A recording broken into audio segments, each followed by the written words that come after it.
Hey, what's up everyone? This is Anthony from Anthony's Customs, and for this review we are looking at the Robot Damashii or Robot Spirits Side MS Wing Gundam, our number 156. Just to give you a quick example of how you can pose this guy, I'll show you the back of the package. They always do such nice packaging, so I like to show it at least a little bit, but let's take a look at the actual figure because that's what you're all here for. I suspect that's what you're here for. He stands just about 5.5 inches tall, and just for comparison, if you're curious about how tall he is or what he looks like next to the Wing Zero, here they are. They're almost the exact same size. Wing Zero is a little bit bulkier. I personally prefer the Wing Zero design. Just a little bit cooler, a little bit more menacing, I think. But that's not to say that the wing itself is a bad figure by any means. I quite like this one as well. He comes with a variety of parts. We'll get to those in a minute. First, I just want to run through the core figure itself. And he does transform into whatever that flying airplane bird thing mode is. I don't remember what that's called, but I'll show you that at the end of the video as well. Okay, so the paint applications on this guy are pretty darn good. Everything looks just the way it should. I think the face looks a little bit off. Something about the eyes doesn't look quite right. Not sure what it is, but it still looks really darn good. And they have all the little details there. The little gun turrets or machine guns. The nice metallic green there. The gold throughout. Just everything looks really good. There's really no flaws that I can spot off the top of my head. He comes with an alternate head. I just want to point this out that this is not just a paint application. We'll get into the accessories in a minute. This is actually a new sculpt, so that's pretty cool. As far as the articulation goes, he is pretty much on par with the rest of the Robot Damashii line, or at least from the wing line. Hopefully you can see in there, maybe not. Double ball peg for the head. Actually, it might be a single. I think it's a double though. Double ball peg above the neck. The neck itself has at least a single. Can't really tell what's in there for sure. But you're not going to have any trouble posing this guy at all. Looks up, looks down, all the way around. No problem at all. Be careful of these though. They could break. Shoulders have the butterfly joint in them, so you can bring those arms forward and out just a little bit. Shoulder pads themselves are hinged. Then the shoulders are hinged independently from those, so you can kind of move those around however you need to. There is a bicep swivel underneath the shoulder pad. And then we have a double jointed elbow. However, this piece right here gets in the way, so you have to fold that up, and it still gets in the way a lot. So that's one of the reasons I'm not such a big fan of this figure. I don't care for that too much. And yeah, you can open it up all the way if you need to, but that still just doesn't look that good. I don't care for that too much at all. So that's a bit disappointing. And then the hands are on, well, it's actually a hinged ball peg for this guy because of the transformation, I think. Let's see what's on this side. I haven't transformed him yet. Yeah, hinged ball peg. So either way, the hands are going to be able to pose just as much as you want them to, probably. The torso does have an ab crunch. It tucks in. The blue goes into the red part, so he can look down. He can lean back a little bit, not too much though. Most of the leaning comes from the lower torso, where we also have the swivel and the side to side. Each of the skirt panels are on ball pegs as you would expect, so you have no problem there. The back piece, a lot less articulation, but that's common. And then you can bring the hips almost all the way out, not quite, but pretty far, all the way forward, almost all the way back. Really no problem there. We have a thigh swivel, we have double jointed knees, and then there's a little bit of a transformation gimmick in there. Not a gimmick, but feature that we'll worry about that later. But so the knees have good articulation. We have the little thrusters back here, which are on ball pegs, so that's pretty nifty.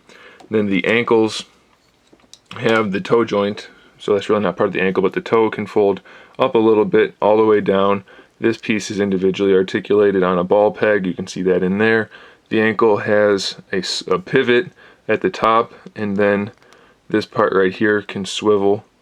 So we have pretty good range of motion. And actually, we have a ball peg in the heel area also. So you can pretty much get the ankle to where you need to get it for any of your standard posing. So the articulation's pretty good on this guy. There's really no major problems other than that elbow issue, which I really don't like.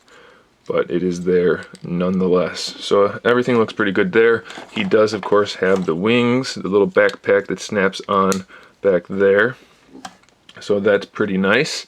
We have a hinge on each side right there, a ball peg on top of that hinge, and then this part, did that swivel or not? Yeah, I thought so.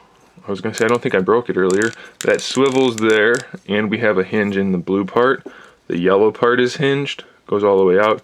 The red part is hinged, and the white part is hinged. This seems like it would have better range of motion, but it doesn't. That's all it does. So it's not nearly as cool, I think, personally, as the Wing Zero, but they still give nice composition to the figure.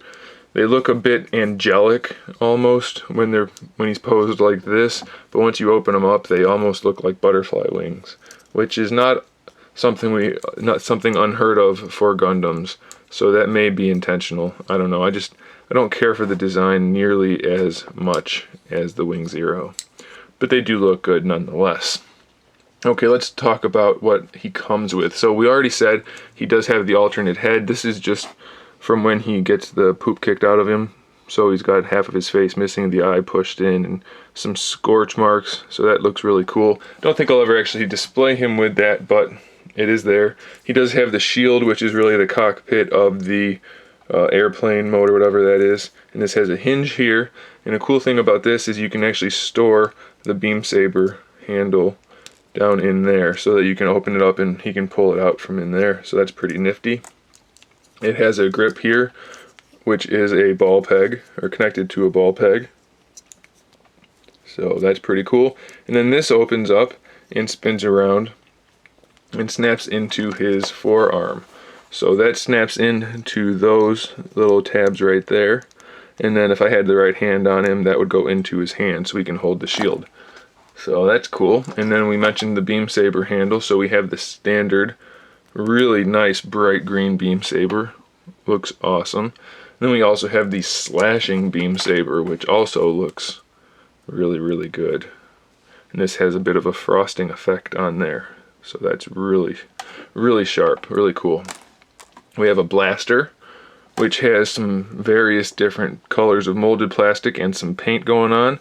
Pretty snazzy. Little green thing at the front there, these little barrels here. The handle does fold up, but that's not for anything now. We'll worry about that later. So that's there. I don't think this thing moves at all. So he's got a really cool gun. I do like that gun a lot, actually. You saw the two fist hands on him already. He also has a hand for holding the beam saber with the thumb up. We have the two jazz hands, which are standard for the robot Damashii, just for some cool posing. Then we have the two standard gripping hands for the beam saber or the blaster. And that's pretty much it for accessories. We do have these two parts here, which are really for the transformation, so we're not going to get into that. And then this part here, which is for the flight stand, or the stage 4, stage 5, whatever you want to use, trident stand to just give him a peg in his butt there. So really cool figure. I do recommend it for sure. It's just my personal preference is to go with this wingsuit over this one, but either one is up to you. Let me get him transformed and I'll show you that version now.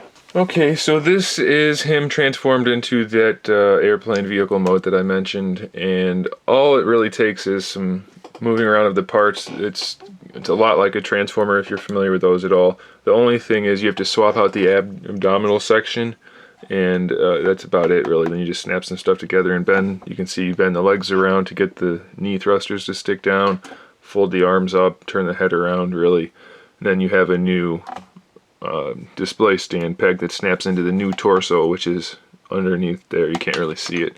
Personally, I don't really see the appeal to having it transformed like this ever. Hey, wait a minute. What are these things? I didn't see those before. What do those do? Anything? Oh, it's just that? Well, that's no good. I thought there would be more to it. Yeah, the instructions didn't mention that. Anyway, so yeah, I don't really get why anybody would want this personally. If you do, it's fine. It seems to be fairly accurate. I don't really remember that much about this version of him, this transformation. I would definitely recommend you keep it in the regular Gundam suit mode, mobile suit mode. But this looks cool enough, I guess, so if you're into that, then don't worry about it too much. It transforms easily, and it seems fairly accurate. So there it is, guys. Thanks for watching. Stay tuned for more figure reviews, custom figures, and other good stuff. And in the meantime, keep collecting.